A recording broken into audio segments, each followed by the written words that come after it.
All right, I think the challenge in Latin America really seems to fall around the effective functioning of boards, and that really centers very much around the whole process of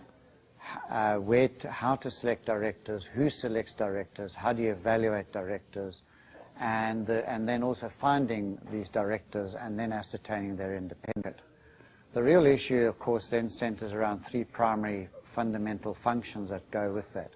If one is the role of the regulators, to what extent do they define the parameters, the nature, the type of transparency that should accompany a director election process, namely a summary of their biography, sufficient time for their names to be circulated, and the process by which shareholders can then understand who's been put forward as a director and then to process their vote accordingly within an allocated period of time. The second level of issues here seems to confront the boards themselves in terms of the mechanisms they use. The mechanisms are used to identify directors, to evaluate their suitability, to ascertain their necessary independence, and what does that mean in practical terms. And then also the regular evaluation of directors. In other words, once they've been serving as a director, at what point do you evaluate their effectiveness, their contribution to the board, whether they warrant being put forward to be re-elected, or whether the time has come to look for new directors. The third area seems to be around the shareholders, the role that the shareholders play or can play in the process of electing and appointing directors, in the sense that when there's a shareholders meeting, annual general meeting, that the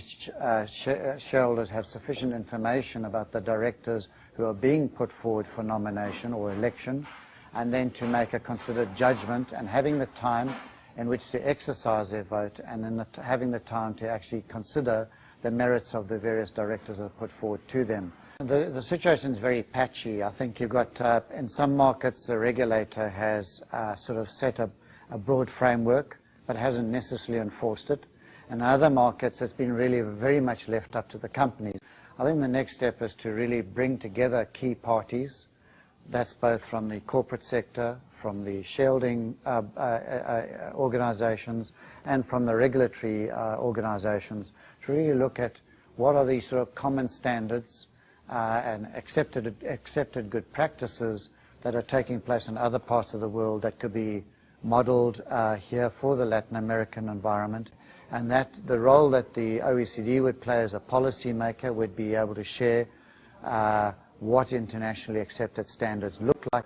You would have then the Forum and the IFC really looking at, from our practical perspective, the Forum from its coverage globally, and the IFC from its extensive work with firms around what good practices are in a practical way. And then to look at, and to each of the bodies, that's the Forum, the IFC and the OECD, to really contribute their collective knowledge and experiences to then help formulate a set of standards and practices that could be readily adopted in the region.